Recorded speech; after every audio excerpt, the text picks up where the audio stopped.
चाणक्य चंद्रगुप्त मौर्य के महामंत्री थे। वे कौटिल्य या विष्णुगुप्त नाम से भी विख्यात हैं। आचार्य श्री चाणक्य के शिष्य होने के कारण उन्हें चाणक्य कहा गया।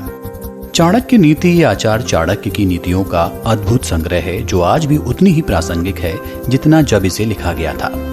चाणक्य नीति में कुल 17 अध्याय हैं। इस एपिसोड में हम आपको बताएंगे क्या कहता है चाणक्य नीति का तीसरा अध्याय। मनुष्य के कुल की ख्याति उसके आचरण से होती है। मनुष्य की बोलचाल से उसके देश की ख्याति बढ़ती है। मान सम्मान उसके प्रेम से बढ़ता है और उसके शरीर का गठन उसके भोजन से बढ़ता है। दुनिया में ऐसा किसका घर है जिस पर कोई कलंक नहीं? वो कौन है जो रोग और दुख से मुक्त है?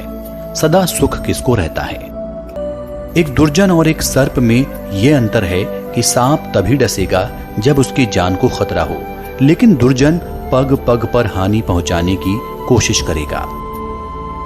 लड़की का ब्याह अच्छे खानदान में करना चाहिए। पुत्र को अच्छी शिक्षा देनी चाहिए। शत्रु को आपत्ति और कष्टों में डालना चाहिए और मित्रों को धर्म कर्म में लगाना चाहिए। जब प्रलय का समय आता है तो समुद्र भी अपनी मर्यादा छोड़कर किनारों को छोड़ और तोड़ जाते हैं, लेकिन सज्जन पुरुष प्रलय के समान भयंकर आपत्ति और विपत्ति में भी अपनी मर्यादा नहीं बदलते। रूप और यौवन से संपन्न और कुलीन परिवार में जन्म लेने पर भी विद्याहीन पुरुष पलाश के फूल के समान है, जो सुंदर तो है लेकिन खुशबू रहित है। राजा लोग अपने आसपास अच्छे कुल के लोगों को इसलिए रखते हैं क्योंकि ऐसे लोग ना आरंभ में, ना बीच में और ना ही अंत में साथ छोड़कर जाते हैं। मूर्खों के साथ मित्रता नहीं रखनी चाहिए, उन्हें त्याग देना ही उचित है, क्योंकि प्रत्यक्ष रूप से वो 2 पैरों वाले पशु के समान हैं, जो अपने धारदार वचनों से वैसे ही हृदय को छलनी करता है जैसे अदृश्य कांटा शरीर में घुसकर छलनी करता है। कुल की रक्षा के लिए एक सदस्य का बलिदान दें, गांव की रक्षा के लिए एक कुल का बलिदान दें, देश की रक्षा के लिए एक गांव का बलिदान दें। कोयल की सुंदरता उसके गाने में है, एक स्त्री की सुंदरता उसके अपने परिवार के प्रति समर्पण में है, एक बदसूरत आदमी की सुंदरता उसके ज्ञान में है और एक तपस्वी की सुंदरता उसकी क्षमाशीलता में है। जो उद्यमशील हैं वे गरीब नहीं हो सकते। जो हरदम भगवान को याद करते हैं उन्हें पाप छू नहीं सकता। जो मौन रहते हैं वो झगड़ों में नहीं पड़ते और जो जागृत रहते हैं वो निर्भय होते हैं। अत्यधिक सुंदरता के कारण सीता हरण हुआ। अत्यंत घमंड के कारण रावण का अंत हुआ। अत्यधिक दान देने के कारण राजा बाली को बंधन में बंधना पड़ा। अतः सर्वत्र अति को त्यागना चाहिए। शक्तिशाली लोगों के लिए कौन सा कार्य कठिन है? व्यापारियों के लिए कौन सी जगह दूर है? विद्वानों के लिए कोई देश विदेश नहीं है।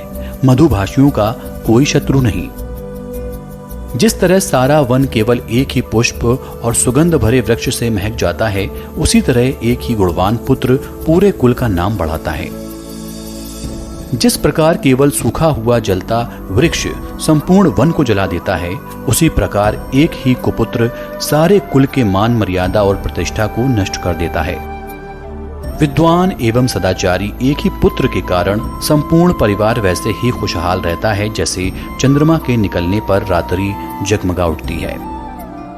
ऐसे अनेक पुत्र किस काम के जो दुख और निराशा पैदा करें? इससे तो वो एक ही पुत्र अच्छा है जो संपूर्ण घर को सहारा और शांति प्रदान करे। 5 साल तक पुत्र को लाड़ और प्यार से पालन करना चाहिए। 10 साल तक उसे छड़ी की मार से डराएं, लेकिन जब 16 साल का हो जाए तो उससे मित्र के समान व्यवहार करें।